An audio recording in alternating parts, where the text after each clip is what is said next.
బులెటిన్లో breaking news. గుంటూరులో 12 ఏళ్ల బాలిక కిడ్నాప్ నిన్న కలకలం రేపింది. కిడ్నాపర్లు బాలికకు చెప్పిన కట్టుకథ, గుంటూరు నుంచి విజయవాడ వరకు తరలించిన విధానం, అక్కడ కిడ్నాపర్ల నుంచి బాలిక తప్పించుకున్న తీరు, ఇలా అంతా సినిమాను తలపించింది. చివరికి బాలిక క్షేమంగా తన ఇంటికి చేరుకుంది.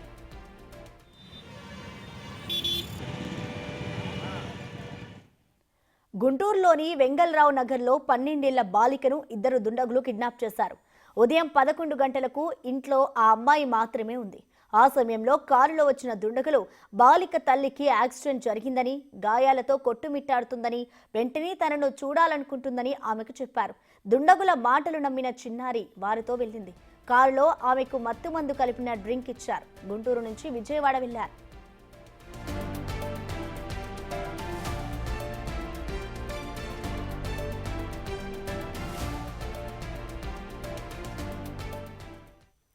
ఈ ఘటనపై మరింత సమాచారాన్ని మా ప్రతినిధి సాయి శంకర్ అందిస్తారు. సాయి శంకర్, చెప్పండి, అసలు కిడ్నాపర్ల నుంచి చిన్నారి ఎలా తప్పించుకుంది?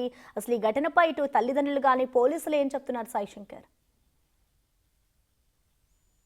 నిన్న 12 సంవత్సరాల వయసు కలిగినటువంటి ఒక బాలిక గుంటూరులోని వెంగళరావు నగర్కు సంబంధించినటువంటి బాలిక తాను కిడ్నాప్కు గురయ్యానంటూ కూడా విజయవాడ ఆర్టీసీ బస్టాండ్ లో పోలీసులకు అప్రోచ్ అయినటువంటి పరిస్థితి ఉంది. అయితే వాళ్ళు ఆమెని వెంటనే కృష్ణలంక పోలీస్ స్టేషన్ కు తరలించారు. అక్కడ అమ్మాయిని సేఫ్ గా ఉంచి అసలు కిడ్నాప్ కి సంబంధించినటువంటి అంశం ఏ విధంగా జరిగింది, దానికి సంబంధించి ఎవరు ఆ కారులో అమ్మాయిని తీసుకొని రావడం జరిగింది అనే దానికి సంబంధించి సీసీటీవీ పరిశీలించారు. అయితే ఎక్కడా కూడా కిడ్నాప్ చేసినటువంటి గ్యాంగ్ కానీ కారు ఆనవాళ్ళు కానీ ఎక్కడా కనిపించకపోవడంతో పోలీసులకు కొంత అనుమానం వచ్చింది. అయితే ఆ బాలిక చెప్పినటువంటి వివరాల ప్రకారం తల్లిదండ్రులకు సమాచారం ఇచ్చి తల్లిదండ్రుల్ని విజయవాడకు పిలిపించిన తర్వాత తల్లిదండ్రులు అదేవిధంగా పోలీసుల సమక్షంలో ఆ బాలికని వివరాలు అడిగారు. అయితే అప్పుడు క్లియర్ గా అమ్మాయి చెప్పినటువంటి విధానం చూసి వాళ్ళందరూ కూడా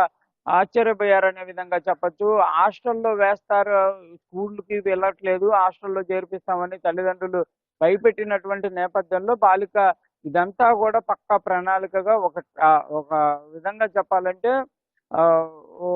తాను ఏ విధమైనటువంటి ప్లాన్ ని అమలు చేయాలనేది ముందుగా ప్రణాళిక చేసుకొని రచించిందనే విధంగా కూడా పోలీసులు చెప్తున్నారు. మొత్తంగా మాత్రం అసలు కిడ్నాపే లేదు. ఆ అమ్మాయి ఇంటి దగ్గర నుంచి కారులో వెళ్ళడం, విజయవాడ పరిసర ప్రాంతాలకు వెళ్ళిన తర్వాత ఏం చేయాలో తెలియదు, తల్లిదండ్రులకు చెప్తే తిడతారనేటటువంటి ఆలోచనతో ఇదంతా కూడా పోలీసులకి ఒక కట్టుకథ అల్లటం, వాళ్ళు నిజమేననుకొని పరిశీలించడం, ఇదంతా జరిగిందనే విధంగా కూడా నిర్ధారించారు. అయితే రాత్రి సమయంలో తల్లిదండ్రుల్ని అదేవిధంగా బాలికను కూర్చోబెట్టి పోలీసులు కౌన్సిలింగ్ ఇచ్చి తిరిగి ఇంటికి పంపించినటువంటి సంఘటన చోటు చేసుకుందనే విధంగా. ఏదైనా ఇంట్లలో తల్లిదండ్రులు పిల్లలకి చెప్పేటటువంటి విధానానికి సంబంధించినటువంటి అంశాల్లోనే పిల్లల విధానం అనేది ఉంటుందనే విధంగా కూడా పోలీసులు చెప్తున్నారు. ఇలాంటి ఆలోచన చేసిందంటే, ఒక చిన్న పిల్ల ఇలాంటి ఆలోచన చేసిందంటే సంఘటనలు ఎలా ఉన్నాయి అనే దానికి ఒక నిదర్శనం అనే విధంగా కూడా పోలీసులు అయితే చెప్తున్నటువంటి పరిస్థితి. Thank you Sai Shankar.